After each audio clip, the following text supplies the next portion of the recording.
ገብር ገብር ገብር ነጋሪቱ ተጎሰመ። ክተት ክተት ክተት መለከቱ ተነፋ።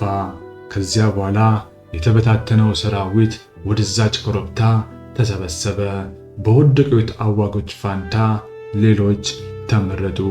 የማዲስቶች ጦር የመሸገበትን ወረዳ አሉላ ካጠኑ በኋላ ፊት ለፊት መቅጠሙ ቀርቶ በጎንና በጎኑ እንዲወጠር እንዲያዝ ስልት አወጡ። ከምሽጎ በሚወጣበት ጊዜ ደግሞ በግንባር የሚገጥመውና አፈግፍጎ ከድዝን ጦር ጋር እንዲጋጠሙ የሚያግባባው ዘርፍ አሰለፈ። ከእርሳቸው ጋር ቀጥሎም የቢንያምር ተወላጆች ሙሳፈኤል ናዝር አዛዥ እንዲሆኑ ሾማቸው። በየዘርፉ በተሰለፈው እግረኛ ጦር ጀርባ ፈረሰኛ እንዲሰለፍና ወደ ኋላ የሚሸሸውን የወገን ጦር ያለ ምሕረት እንዲቀጣው አዘዙ።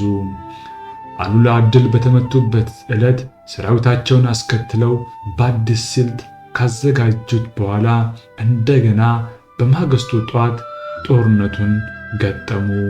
ራሳቸው በፈረስ ላይ ሆነው በየግንባሩ እየተዘዋወሩ ወደ ኋላ ፊትን ያዞርክ ስጋን ለአራዊት ነፍስን ለገሃነም እሳት ዳርጌዋለሁ እያሉ አሳወጁ። ተዋጊ በሳሳበት በኩል ጦር እየጨመሩ አቅጣጫ የሳተውን ስፍራ እያስያዙ ወደፊት ሲያስገፉ አጥቂውን የጠላት ክንፍ በእግረኛና በፈረሰኛ እያስከበቡ ጦርነቱን መሩ።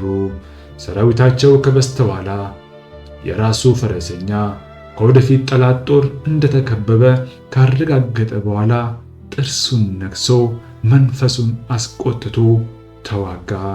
እኩለ ቀን ድረስ ሲፋጭ ራሳቸው አሉላ ከፈረሳቸው ወርደው ከተዋጊው ሰራዊት መካከል ገቡና ምሽጉን ካልያዝን እዚሁ ማለቅ ነው፣ ወደ ኋላ ማየት የለም፣ የሁላችንም ዕጣ ፋንታ ከዚህ አያልፍም እያሉ ራሳቸው እየጮሁ ቁርጠኛ ውሳኔያቸውን አስታወቁ። ወደ ማታ የኢትዮጵያ ሰራዊት የጠላትን እርድ እየጣሰ መግባት ሲጀምር ሺአረይ የሚባሉት ፈረሰኛ ጦር ይዘው መድረሳቸውን ራስ አሉላ ሰምተው ሺአረይ ከጠላት በስተጀርባ እንዲገቡና ጠላት እንዳያመልጥ መንገዱን እንዲዘጉበት ከከሰላም የሚመጣ ደጀን ጦር እንዲከላከሉለት ትዕዛዝ አስተላለፉላቸው።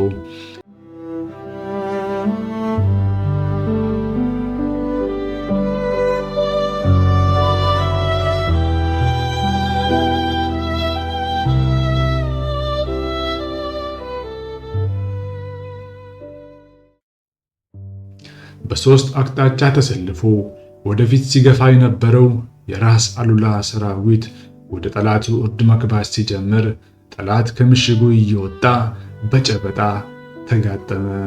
የኢትዮጵያ ሰራዊት በቅልጥፍናና በአመካከት እጅግ በመላቁ እያጠቃ ወደፊት ሲገባ ጠላት ከእርዱ እየወጣ ወደ ኋላው መፈርጠጥ ሲጀምር ደግሞ የሺአረይ ፈረሰኛ ጦር እየተቀባበለ አስቀረው። የራስ አሉላ የሺአረይ ፈረሰኛ ጦር መንገድ እንዲዘጋ የሰጡት መመሪያ ሌላ ታላቅ ውጤትን ማስገኘላቸው። ለእርዳታ ከከሰላ ሲገሰግስ የነበረውን የጠላት ጦር ከሁለት ቆራርጦ በመካከሉ ገባና በታተነው። የማዲስቶቹ ጦር አዝማችና አዋጊ የነበረው ራሱ ኦቶማን ዲንካ ተሽለክልኮ አመለጠ። ከእርሱም ጋር 150 ያህል ወታደሮች በየአቅጣጫው እየፈረጠጡ ሲያመልጡ 10,000 የሚሆነው ሰራዊት ግን ከዚያው ላይ ወድሟል። ከኢትዮጵያም በኩል እስከ 1500 የሚገመቱ ሲወድቁ እስከ 500 የሚደርሱ ቆሰሉ። አሉላ ራሳቸው ከጦርነት ከመግባታቸው በፊት በብላታ ገብሩ አዋጊነት ከወደቁ ወታደሮች ጋር ከ30 በላይ የሚሆኑ እጅግ የተመሰገኑ ጀግኖች ከጦርነት ላይ ወድቀዋል። ከነርሱም መካከል ከብላታ ገብሩ ቀጥለው በአዝማችነትና በአዋጊነት እጅግ ስመጥሩ የነበሩት ሀጎስ ወረታ የተባሉት ጀግና ይገኙበታል። የማዲስቶችም ግስገሳ በዚያ ጦርነት ቅስሙ ባይሰበር ኖሮ ምዕራባዊው ቆላ ከረንና ምጽዋን አካቦ ለመያዝ የማያወላውል እቅዱ ነበር።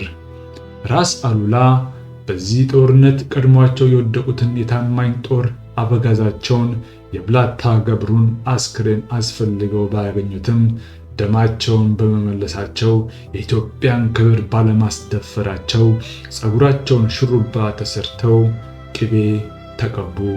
በጦርነቱ ሜዳ የወደቁትንም የወገን ጠላት ወታደር አሰብስበው አስቀብረው የተማረከ መሳሪያ አስቆጥረው ምርኮኞች አስቀድመው ከኩፊት ቀበሌ ወጥተው ራቅ ካለ ስፍራ ሰፈሩ። ከኩፊት ጦርነት የተረፈው ሰራዊታቸው በልዩ ልዩ ችግሮች እንዳይጠቃባቸው በጥንቃቄ የተጓዙ ከረን ደረሱ።